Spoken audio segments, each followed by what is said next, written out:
Happy Tuesday, everyone, and welcome to Inside the Newsroom. I'm Maddie Paul. Inside the Newsroom, we bring you the trending stories of the KELOLAND area. And the best part of all is we bring in our newsroom staff members to talk about these trending stories, because there's lots of perspectives and passions and storytellings that go into the stories that you see every day on KELOLAND News and KELOLAND.com. Today, we're going to start off by dancing a little bit, because our favorite meteorologist joins us at the digital desk, Scott Munt. You like that intro, Scott? You are dancing because you have to stay warm. Okay. Right? You have your blanket on. I had to bring the blanket. I'm glad you're using camera too.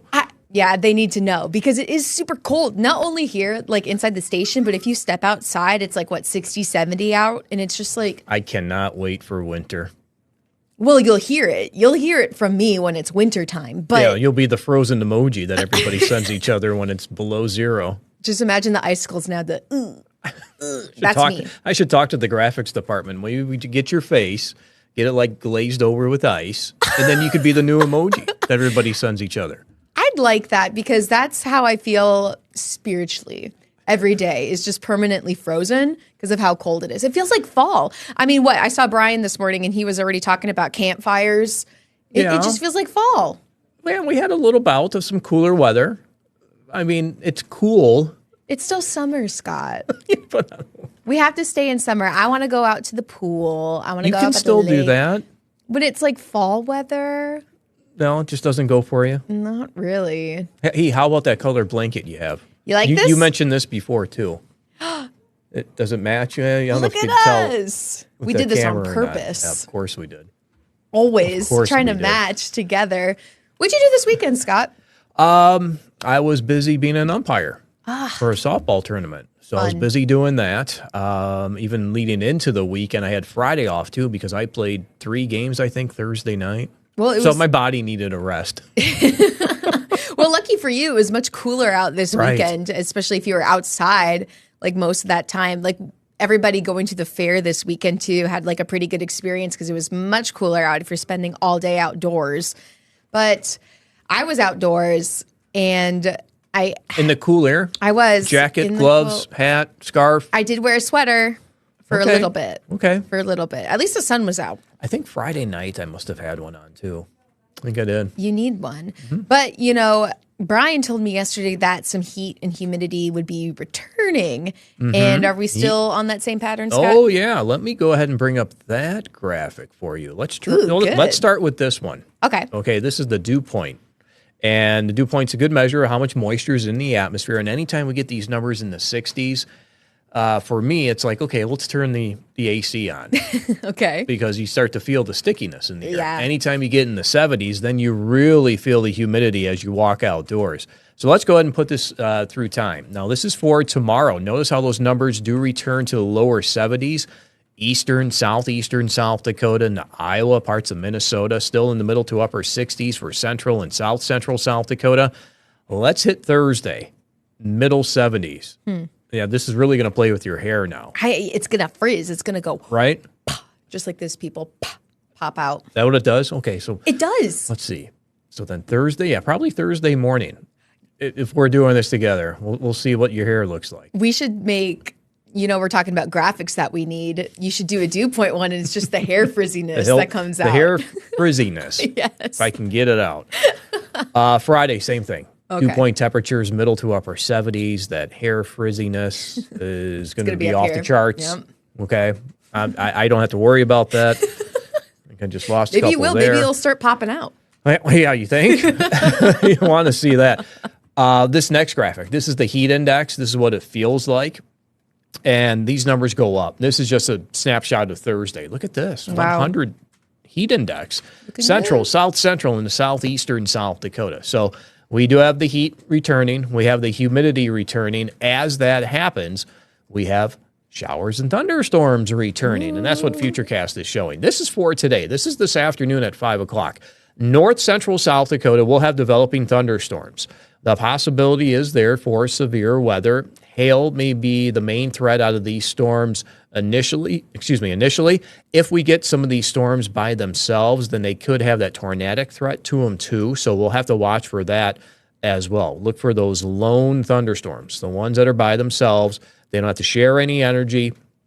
They can really get rather mean as we do get into the afternoon, maybe early evening. And then things will try to develop a line as we hit maybe towards sunset from central South Dakota, maybe into northeastern KELOLAND. And that could be a line starting with some hail and then seeing a strong wind threat out of this as it moves into southeastern South Dakota. Now, I should caution you, too, it should not be as intense as what we went through, was it last week when we had those storms with very strong winds move through early in the week, last week. It does not look to be that intense. Our dew point temperatures are not that high. Well, that's when we had dew point temperatures easily in the 70s. But we could still get some of these wind gusts, 60, maybe approaching 70 miles per hour as they do approach southeastern South Dakota. So as we get into the overnight hours, I think that severe threat will start to go down. But in the meantime, stay weather aware with any storms that do develop into north central and northeastern South Dakota, as they will become strong to severe.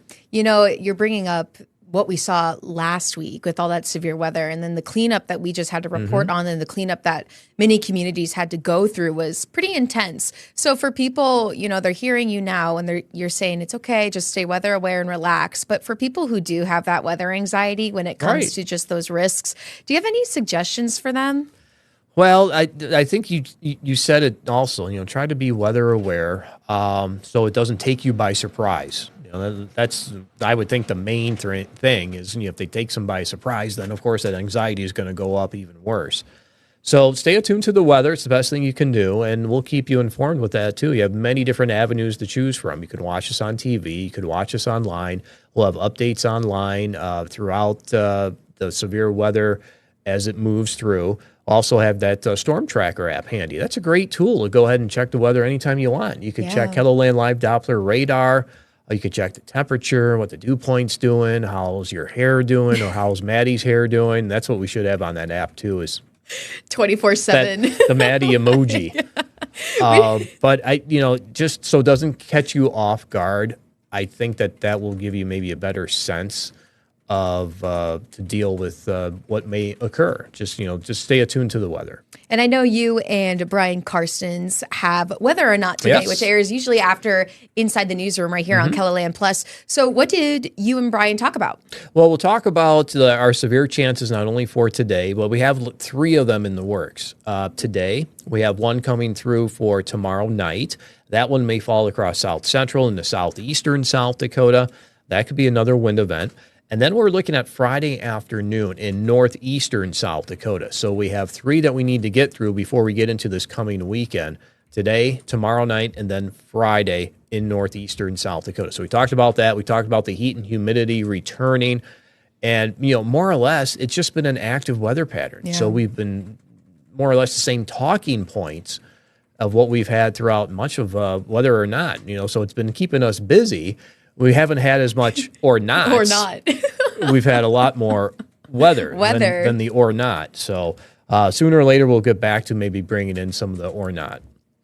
Great. Well, thank you so much for joining me right here at the Digital Desk, Scott. Anytime. And still to come on Inside the Newsroom, we are looking at a new indoor pickleball court that could be coming to Sioux Falls. So stay with us. Our reporter is joining us next on Inside the Newsroom.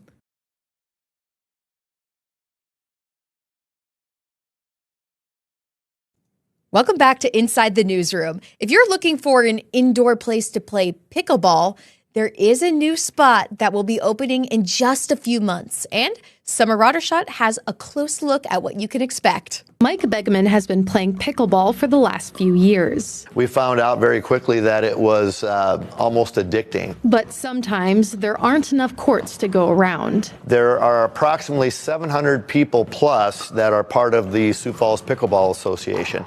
And that would include like the Metro, but also people from Brookings, Watertown, Vermilion. Which is why Travis Thee is opening up the Jar. The PB Jar is going to be an 8-court indoor pickleball facility. Along with courts, there will also be a merch area with both clothing and pickleball equipment. This area right here, this will be our demo court. So you'll be able to take product from here, walk all the way into here and demo your product, whether it's your paddle or your, the various types of balls. While the courts look like this right now, when they're finished, they'll have all the bells and whistles. Every court is going to have a camera, and that camera, you will be able to record your match or your practice. And with that, then it will have AI built in that will give you analytics on your shots and such. So that will be available to anybody that comes and plays here. Fee hopes the jar will help make the sport more accessible for everybody in the surrounding areas. I just envision a lot of opportunities for tournaments, opportunities for leagues in the wintertime that people like to compete, and you can find it all here. The beauty about pickleball is you can play it whether you're 9 or 90. So much fun. And Summer Roddershot joins us now at the digital desk to talk more about this story.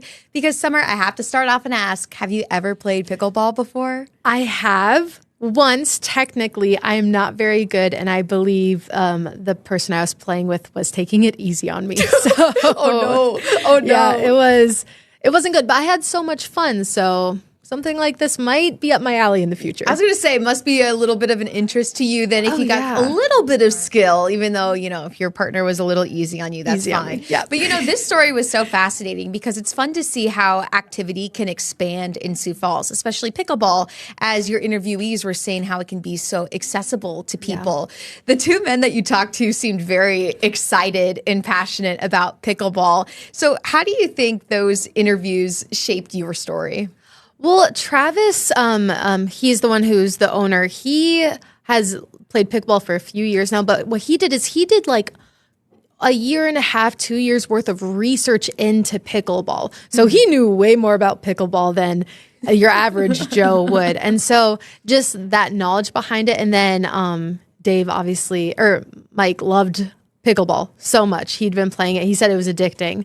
And so it was just sort of really exciting to see their love for the sport come through and into something that, there isn't much there yet, but there's going to be in a couple of months. That's it's crazy. Like my head wrapping around like the AI tech that they're going to have those cameras and then just seeing that space be filled with courts. What stood out to you in this story that you hope also stands out for viewers? Well, especially for starting off with the AI stuff, I am clearly not good at pickleball. They took it easy on me. But, in a couple of months, if I want to, I can go there and I can swing on the court. And even if I'm completely missing, that camera will be able to tell me exactly what I'm doing wrong. Okay. Another thing is they want to have memberships there. So, some people with the pickleball courts that are out there, they're jam-packed during those typical hours of that day, that it's 7 to 5 or whatever time people are playing pickleball. But some of the memberships will have 24-hour access. So you could go in literally at any time, midnight if you want to play pickleball at midnight, which I'm sure there are some people that do. But another thing is they're also going to be selling pickleball equipment, and I know this sounds like a weird part, but you know how when you have running shoes at a store and you're like, well, I wish I could go take a run in these shoes before I go purchase them, Well, they're going to have a demo court. So all the equipment there, you can go and you can try it out before you buy it. Do I actually like the way this one swings or do I like the way this one swings better? Because like I said, you don't know if the running shoes you're going to like them until you run in them. And so here you get to use the pickleball equipment before you buy it. I love that analogy because it just adds to the fact that they were saying it's so accessible to everyone, and that's just another way. Is there anything else about creating this story that you'd like to share or anything that stood out to you during those interviews?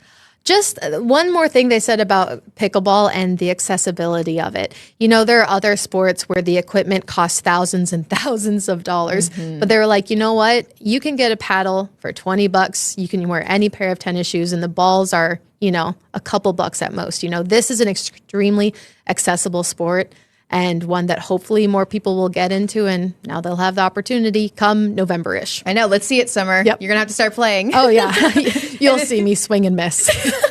Well, not with the AI. Maybe that will help you out. Well, what story are you working on tonight? Yeah, I'm doing Chase the Ace. There's a Chase the Ace fundraiser with the Sioux Falls Area Humane Society, and a local restaurant's partnering with them. And it's really just cool to see all the people that get behind and support these Chase the Aces, and then also hearing how these nonprofits or different organizations, how they're using it. So that's what we're going to be talking about. Well, Summer, thank you for sharing all these details right here at the Digital Desk. And still to come on Inside the Newsroom, we are getting into the season of back-to-school shopping, but we're helping families in need, especially with Project SOS. More information from our reporter up next on Inside the Newsroom.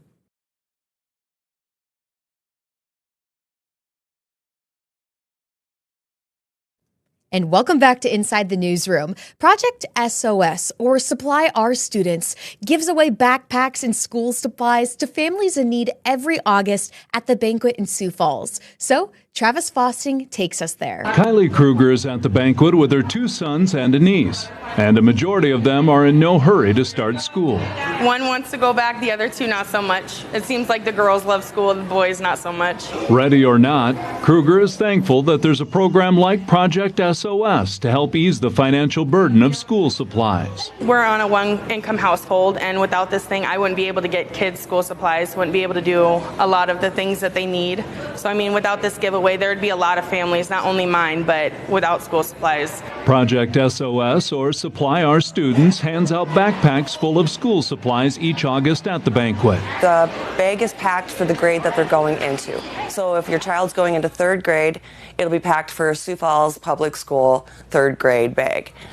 If your kids go to, say, Harrisburg or another town, we can modify that bag a little bit if they need something different for supplies. Project SOS gave away 1,600 backpacks on Saturday alone, and today is shaping up to be another busy day. Today, over 1,100 people have signed up to bring their children in to get their backpacks. So by the end of the day, we'll be getting to that 3,000 and over mark. And it's never too late to contribute to the cause. We're still bringing in supplies. If anybody wants to give a financial donation, we'd be very grateful as well. And Travis Fosting joins us now at the Digital Desk to talk more about this story. Because, Travis, were you expecting to see such a big line on Monday? I was not. Yeah. We got there and I thought, okay, there's going to be people there ready to go. But yeah, the line was out the door, around the corner, and about 3/4 of the way down the building, if you've ever been to the banquet. What's amazing, though, is they said on Saturday when they served 1,600, the line extended all the way to the alley and down the alley as well. So there were a lot of people that waited in line. You have to go and register, and then you go in to get the backpack. So it takes some time before you make it through that line and have that backpack in hand. It takes a village to even put those backpacks together. Yeah. And, as you were seeing that immense crowd of people there, how did you find the people that you featured in your story? They were just very happy to be getting their backpacks. They were among the first people in line, and she had her 2 sons and her niece with her and had a big smile on her face and was very happy about being able to pick up those supplies. And she was more than happy to talk with us. Excellent. I love that. And, as people are watching your story and seeing the impact that it's making, what's the biggest theme that you hope our viewers take away from this story?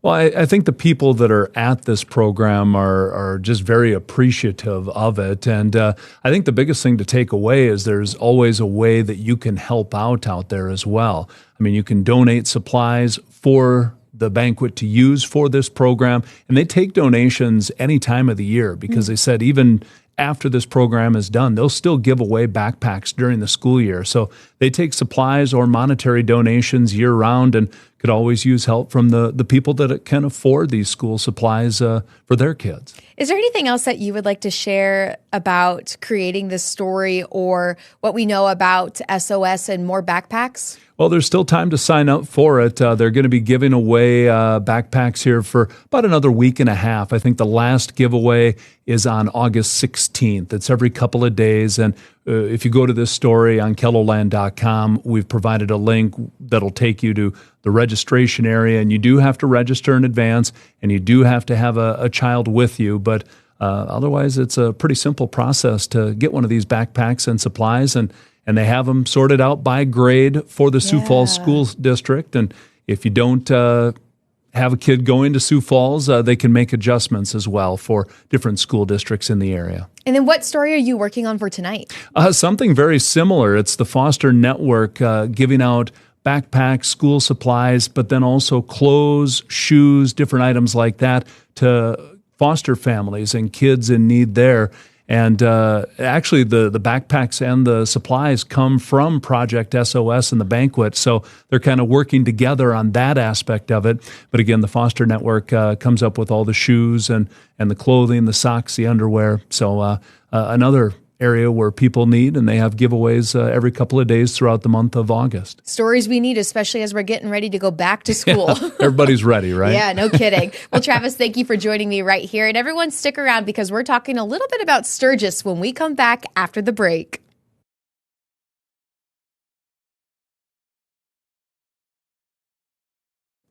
We're wrapping up our time here for Inside the Newsroom, but I want to show you guys something so fun. Look at this. This is a world record jump at the Sturgis Motorcycle Rally, just proving that there is more than motorcycle riding out at that spot. So this was captured by our own chief photographer here at KELOLAND, and he captured Rockstar Energy athlete Colby Raha break a world record on Saturday, and Raha had jumped 205 feet on a Harley Davidson. And then our chief photographer said about 5,000 fans were there to watch that jump that day. And let's watch it one more time because it's so cool. Look at that. That's so scary. I don't know if I'd ever be able to do something like that. So very impressive, very fun. And we do have a spot on KELOLAND News where you can have all your Sturgis Motorcycle Rally stories just right there in one spot. It's under our news section, just called Sturgis Rally. And again, you can find that on KELOLAND.com. If you just scan that QR code that you see right here on your screen, it will take you to the homepage, and then you can navigate Sturgis Rally to see those news. And that's all the time that we have today for Inside the Newsroom. Thank you for joining us as we brought you those trending stories and also the perspectives of our meteorologists and our reporters who make the trending stories you see every day. Until next time, have a great day, everyone.